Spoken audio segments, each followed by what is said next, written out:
Okay, so here we are together here in the van. I'm on my way to work and I'm listening to NPR, and I am hearing so much going on in the world. So much terror, so much corruption. There's just a whole lot of shit going on out there, to be truthful with you. And I feel like, for me, you know, there was all this talk of the IMF and the International Monetary Fund, and how banks are giving to third world countries and trying to address the issues of climate change, trying to address the issues of lack of clean water, and all of these different issues that are going on globally. And I feel primarily within this whole construct of issues that we're faced with in this era of humanity's existence, there is a definite need to focus on community. Community. How do we develop? How do we inspire? How do we create communities that are sustaining and create a concept, a focus, some sort of idea? Now, in my mind, I've identified that concept as production for the means of restoration, producing to restore people, families, community, and the planet. And I just think to myself, why do we have all of these tentacles from all of these great intentions out into the world, focusing on so many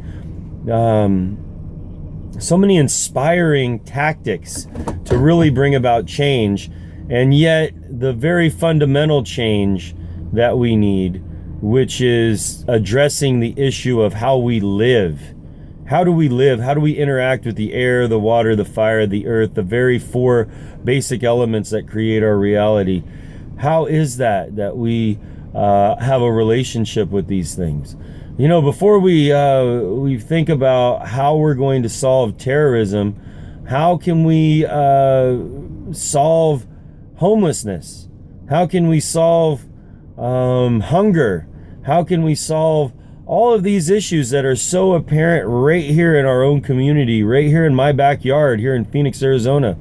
You know, these things are important for us to come together around, because if we can solve these issues, if we can create a container, a dynamic shift in our value system, we can then in turn replicate that model. The essence of the universe is a deep sense of replication. For instance, this space was once nothing. That nothing decided to be something. The something that was nothing became something and then began to replicate. And out of that replication, you came, relative. I came. We all came out of that very sense of replication. So until we have identified the very essence, which I feel is the catalyst of love. Love is what caused that replication process to emerge and to create in itself. If we fundamentally create a foundation that's based around love, loving each other, loving the relationship that we have with the air, the water, the fire, and the earth, and then we begin to replicate from that space, I believe that we can change this world, and that we can end hunger, and that we can close the hole in the ozone, and we can defeat climate change, and we can slow down the processes of all of these different energies that are so dynamically opposed to us living a sustainable life. And what does that look like in a pragmatic sense? You know, in my place of meditation, in my place of vision, in my place of understanding, you know, what the medicines have taught me, what my own spirit in its searching for reasoning has taught me, is it's based around cities, not creating new cities, but really retrofitting the cities with sustainable environmental restoration. Think about that. What do we need to do? We need to produce to restore people, families, community, and the planet. Restoration. Everything is perfect and beautiful just the way it is. If we restore it back to what it is called to do, what it really was meant to do, how we have seen and know in our hearts. We all know the truth. Every single one of you, do not be fooled. You know the truth. You know that with the correct value system, this world can emerge like the phoenix from the ashes. We can see hydroponic gardens on the outside of bank buildings. We can see the bank buildings downtown turning into housing. We can see them turning into urban gardens. We can see a relationship with the animals that serves us. You know, if we think about this great herd that we have here, you know, I think there's something like 6 billion chickens in the United States. 6 billion. I mean, is that just insane? You know, could you imagine the restorative power of those chickens alone if we utilize them in a way to restore the topsoil of our country? We took that herd of chickens, we took that herd of cattle. I think there's something like 60 million cattle in the United States, another 100 million piggies.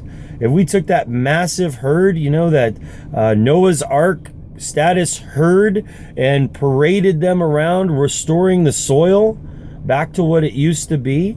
Could you imagine what that would look like? Could you imagine if we had a deep sense of understanding that creating a relationship with the environment is the most important process, and every single one of our relatives, our family members, our human family woke up to that? What could happen in the instance? What if we looked at environmental sustainability with the same fervor, the same passion as we did World War II, and we turned every single factory in this country into an effort for totally restoring the environment, totally restoring the planet, thinking about the next 7 generations? I think it would be instantaneous. I think that we could restore this planet quickly. You know, we talk about deforestation. The reason people are going out into the countryside and chopping down trees is because they can't grow food inside of a bank building. Look at Rio. Look at all the different places in Brazil. Look at all those buildings that are utilized for 8 hours a day. So somebody could come there and do a job that's really fictitious and really, you know, an illusion of this consumptive culture, this production for the means of consumption that's really plaguing us. And even this financial system, I mean, right now, the IMF is charging banks to hold their money. That's how much wealth is out there, relative. There is a negative interest rate with the International Monetary Fund. Why? Because we as global individuals have created such an immense amount of wealth that our wealth is not worth anything. It costs us to have money. That's what's going on right now in our world, relative. Because money is not the issue. The issue is the value system. What are we valuing? What is it that we're valuing right now? Are we valuing one another? Are we valuing our lives? Are we really looking at each other as a family? Ask yourself that. Ask yourself, what is your passion, relative? What is your vision? You know, think about the metaphysical architecture that's associated with what you are viewing this world through.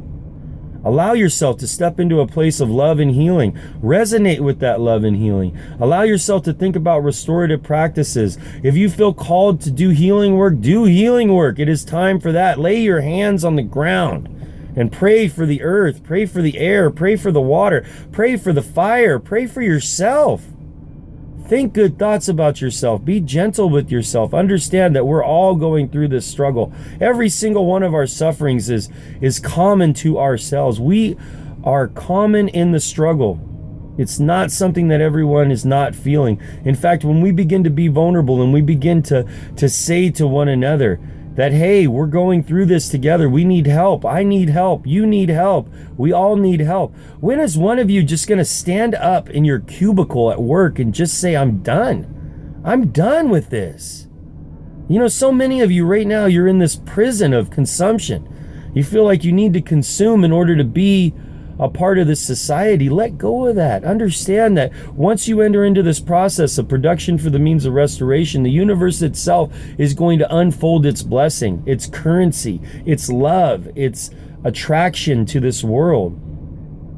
It said that in a time when the frogs have more than 4 feet and the birds are falling from the sky and you can only see 7 stars, that there is going to be the emergence of a new tribe of people, and that these people will come together to heal the planet, to produce, to restore, to bring back the ancient technologies into this contemporary setting. We are those people right now.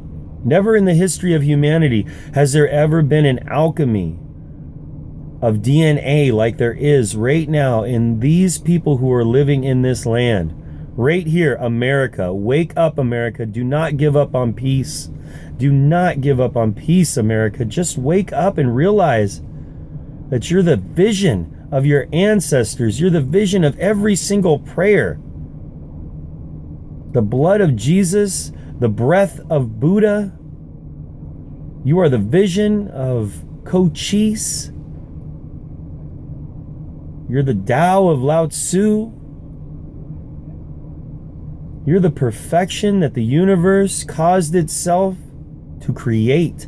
You are the replication of the universe.